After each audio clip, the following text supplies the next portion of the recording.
What's going on, everybody? My name is Kevin Ryan, and welcome to a brand new episode of Indie Watch. It has been a while. It's been almost, I think, about a month since my last episode on Lost Ember. That game is actually doing very well, by the way. So congratulations to those guys. The reason for my absence, in a nutshell, I was ill. I developed an abscess on my elbow here, on my arm, that needed to be taken care of. I'm cured of this. This got taken care of, nuked it with antibiotics, and then in the middle of all of that, with the changing of the seasons, because it is October now, I get a cold. So, there's that. I'm on the tail end of that cold now. I feel much, much better, and so today, we are back. With all that crap out of the way, it's October. It's October. It is probably my favorite time of the year. I absolutely adore fall as much as I think probably everyone does, because it's this beautiful balance of warm and cold weather. It's absolutely glorious. But Halloween is upon us. Creepy times. And I love Halloween. In lieu of that, I thought I would cover a very, very spooky, very, very creepy, but also very, very charming, to be completely cliche in my description of it, game. So without further ado, why don't we just get right into it, and hope you guys enjoy.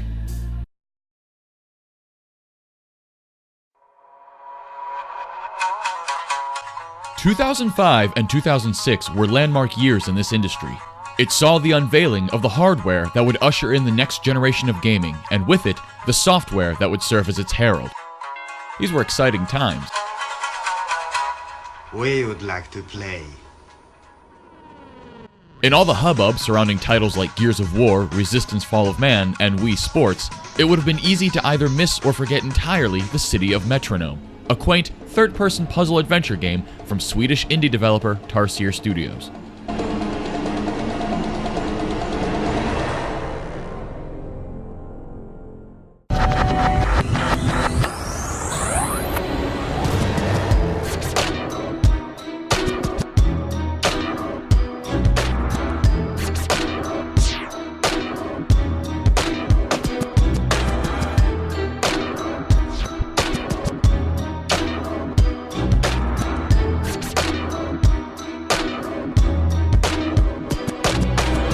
The game was first shown at E3 2005, and showgoers were immediately taken by the game's Burton-esque art style and steampunk environment.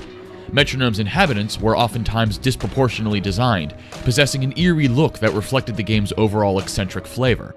The city itself was a disorganized array of lights whose soft glow pierced through the smog overcast, and below, multi-layered roads and paths snaked their way through buildings whose architecture could most readily be compared to that of the most egregious of Jenga towers that somehow still managed to remain upright. The city wasn't split into levels, but rather into different areas that you'd seamlessly explore in and out of. I like to think of this as being like moving between different districts akin to Chinatown or Little Italy.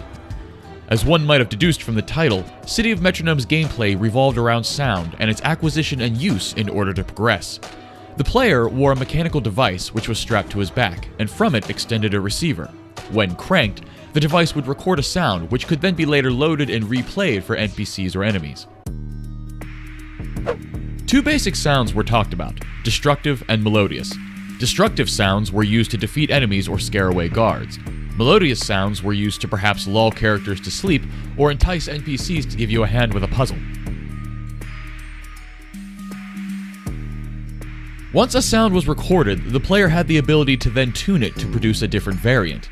An example Tarsier gave was recording the bark of a dog and then tuning it so that it sounded like a much bigger dog, which could then frighten a guard. Combat was a little weird in that you'd basically just run around in circles avoiding an enemy's attacks while you blast a destructive noise at it. Based on what I could see, the game's strength was certainly going to rest in its exploration and puzzles because, frankly, circle strafing an enemy while blasting what amounted to Simple Minds' greatest hits just isn't that engaging. Unfortunately, in the years following that initial E3 2005 showcase, City of Metronome struggled and ultimately failed to find a publisher.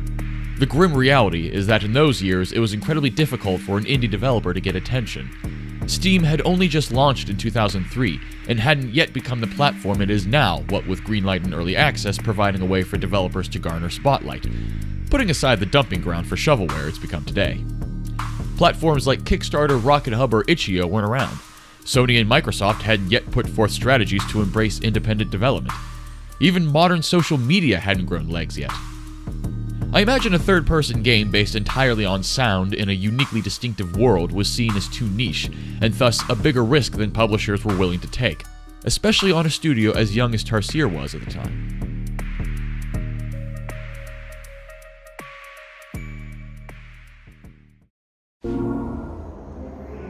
Their skills, however, did not go unnoticed, and in the years following, Tarsier found themselves working with Sony Interactive Entertainment, providing downloadable content for the Little Big Planet franchise, as well as partnering up with 011, famous for Limbo, on developing the game for the PlayStation Vita.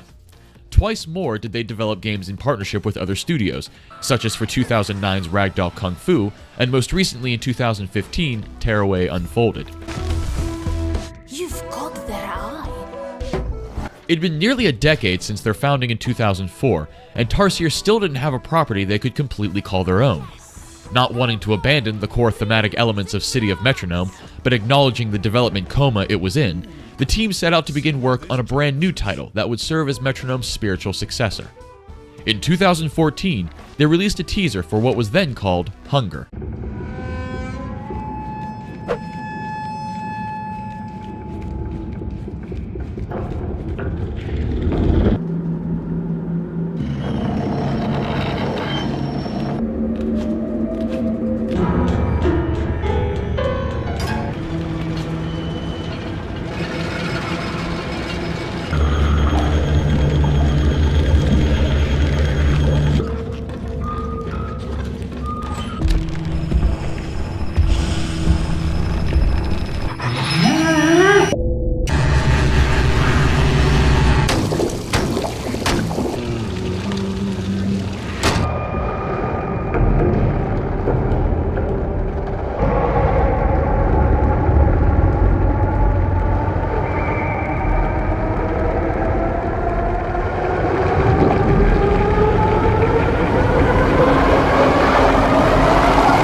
Hunger was shown at the Nordic Game Conference that same year, and was awarded a grant worth nearly $75,000 to further development on the IP. A year went by with little information on the title, before it finally re-emerged at Gamescom this past year with a new name and a publishing deal with Namco Bandai.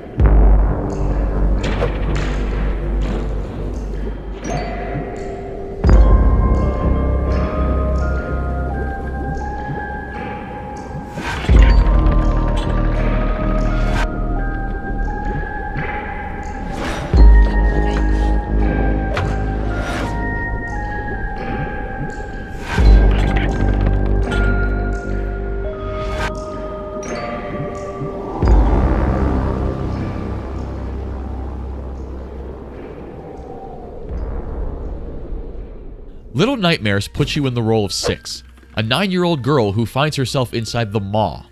The Maw is a mystery in and of itself, appearing once every year at the same time, but never in the same place, but always somewhere in the open sea. From below the depths, the gargantuan complex can be seen, designed to house guests of a horrific and hungry sort.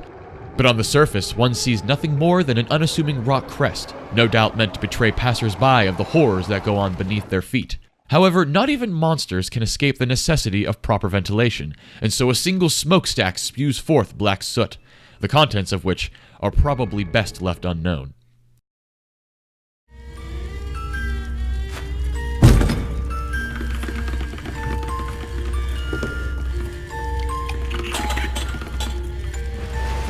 The Maw is, at its core, a hotel.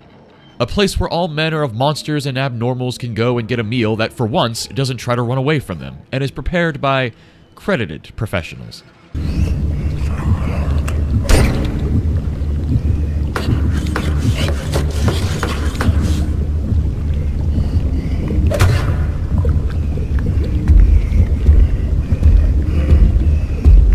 It is from this place that Six must escape.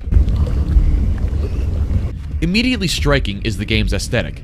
Like City of Metronome, Little Nightmares' characters and world bear a distinct look that conveys whimsical macabre with a splash of unsettling implication. I've always really enjoyed this kind of visual style, but Little Nightmares does something a tad bit different, creating an atmospheric dollhouse perspective by pulling the camera back and making Six roughly 6 inches tall. It's an extremely clever design choice, one that illustrates her larger-than-life predicament, but at the same time captures the essence of who Six is: a child.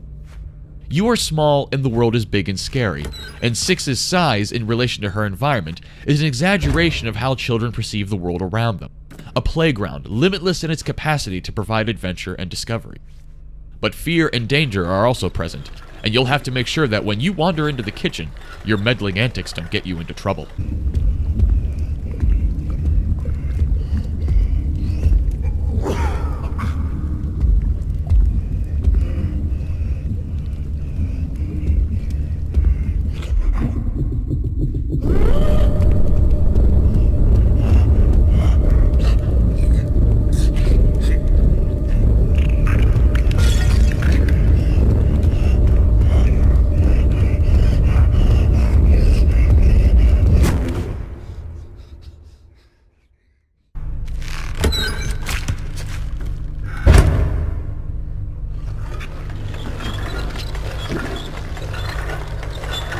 In case it's not obvious already, Little Nightmares is a platformer. It's what we call a 2.5D game, in that while it's a 3-dimensional world, the player will only ever perceive things on a 2-dimensional plane from a fixed camera angle.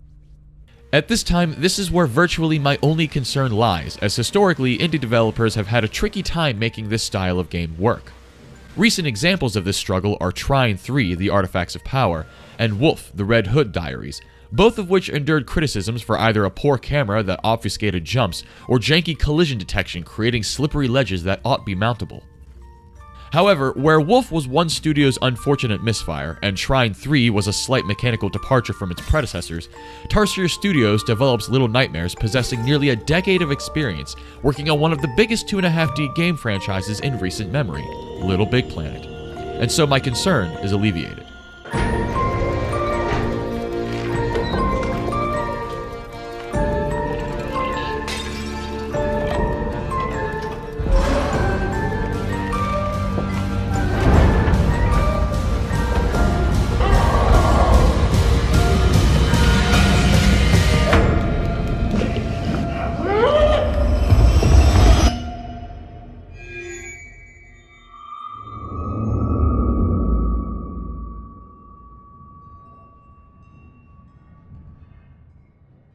Okay guys, that was Little Nightmares. You'll notice that I didn't talk too much about narrative. I'm not actually sure what the narrative is. When the game was first unveiled as Hunger back in 2014, the rough outline of the story was that Six had been brought to the mall to work there. She was trying to escape, probably because of unsafe working conditions, I imagine. I don't know if that is the narrative that they're sticking with now that the game has been rebranded as Little Nightmares. It's a possibility. I personally really like that idea, that Six is just a little girl who was brought there to work there. This little girl in this huge world, I think that's a really compelling storyline. And it honestly reminds me a lot of Spirited Away, the Studio Ghibli film Spirited Away, where the character Sen, this little girl, finds herself in another world, and she discovers the bathhouse, which is meant to offer relief and relaxation for the spirits of the world. Little Nightmares, in a twisted sort of way, mirrors that plotline, in that monsters are coming to the maw